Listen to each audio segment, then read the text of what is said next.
క్రీడలు శారీరక దారుఢ్యంతో పాటు మానసిక దారుఢ్యాన్ని పెంచుతాయని పెద్దాపురం శాసనసభ్యుడు నిమ్మకాయల చినరాజప్ప అన్నారు. పెద్దాపురం రామారావుపేటలో శ్రీప్రకాష్ సినర్జీ పాఠశాలలో టేబుల్ టెన్నిస్ అకాడమీలో సిబిఎస్ఈ క్లస్టర్ 7లో టేబుల్ టెన్నిస్ ఛాంపియన్షిప్ 24-25 సంవత్సరాలకు పోటీలు ఘనంగా ప్రారంభమయ్యాయి. ఈ ప్రారంభోత్సవంలో పాల్గొన్న నిమ్మకాయల చినరాజప్ప ప్రతి ఒక్కరూ క్రీడల్లో రాణించాలని, శారీరక దారుఢ్యంతో పాటు మానసిక దారుఢ్యాన్ని పెంపొందించుకోవాలని ఆయన సూచించారు. సతీష్, కాకినాడ. సిబిఎస్ సిలబస్లో ఆంధ్రప్రదేశ్, తెలంగాణ రెండు రాష్ట్రాలు కూడా మరి కాంపిటీషను ఏర్పాటు చేసి ఆ కాంపిటీషను మా శ్రీప్రకాష్ పోస్ట్గా తీసుకోవడం జరిగింది.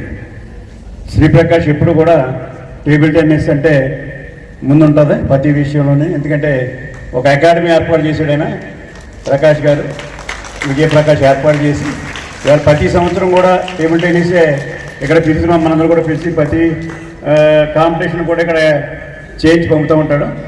అలాగే ఇప్పుడు ఇవాళ స్టేట్ గవర్నమెంట్ ఇవాళ గవర్నమెంట్ చేయలేని పనులు ఇవాళ ప్రైవేట్ సంస్థలు ఇవాళ మంచి స్కూల్స్ అన్నీ కూడా చూసినప్పుడు తెలంగాణలో కానీ ఆంధ్రప్రదేశ్లో కానీ మంచి స్కూల్స్ వచ్చి ఎడ్యుకేషన్లో కానీ, గేమ్స్లో కానీ, కల్చరల్ యాక్టివిటీస్లో కానీ అన్నింటిలో కూడా బాగా పిల్లలందరూ కూడా తయారు చేస్తున్నారు.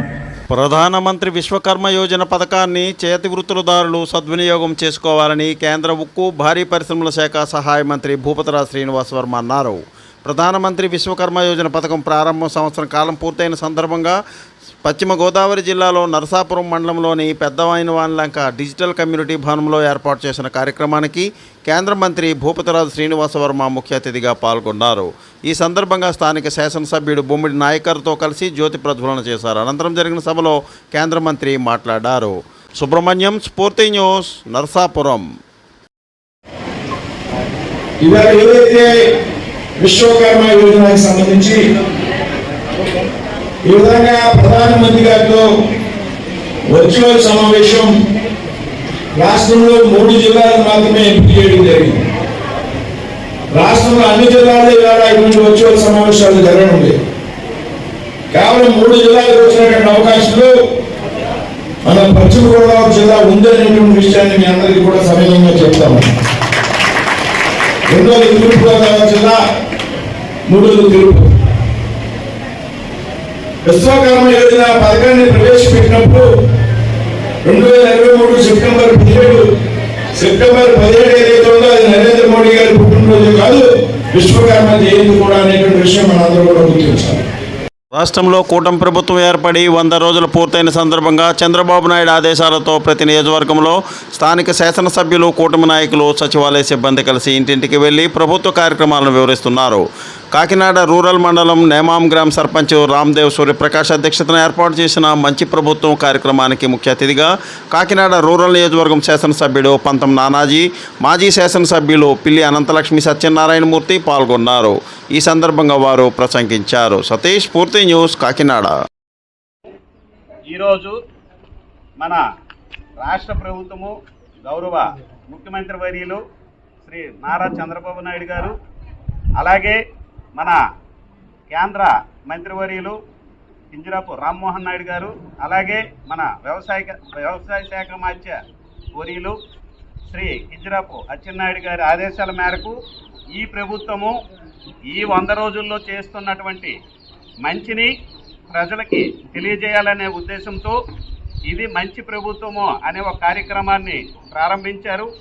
ఈ కార్యక్రమానికి ముఖ్య అతిథిగా విచ్చేసిన గౌరవ మన చిన్నతుంగం గ్రామ పంచాయతీ సర్పంచ్ గారికి, అలాగే మన తాళవలస గ్రామ పంచాయతీ నుంచి విచ్చేసిన ప్రగడ గోపాల్ గారికి, అలాగే మన ఉప సర్పంచ్ గారికి, అలాగే గ్రామ పంచాయతీ వార్డు సభ్యులకు, అలాగే చిన్నతుంగం గ్రామ పంచాయతీ ప్రజలకు, పెద్దలకు.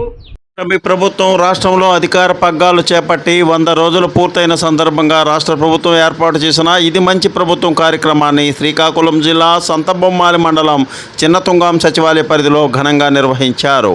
ఈ 100 రోజుల్లో ప్రభుత్వం చేసిన కార్యక్రమాలని nodal officer, ICDS supervisor, sarpanch Simha Govindarao, గ్రామ పంచాయతీ పాలక మండలి సభ్యులు, సచివాలయ సిబ్బంది వివరించారు. ఈ కార్యక్రమంలో పెద్ద ఎత్తున ప్రజలు పాల్గొన్నారు. బి ఈశ్వర్రెడ్డి, స్ఫూర్తి న్యూస్, సంతబొమ్మాలి. మంచి మనసుతోనే ప్రజావేదిక ప్రభుత్వం వారు 100 రోజులు పరిపాలన పూర్తయిన సందర్భంగా ఈ ప్రజావేదిక ఏర్పాటు చేశారండి. సర్పంచ్ గారు మాట్లాడాల్సిన కోరుతున్నాను.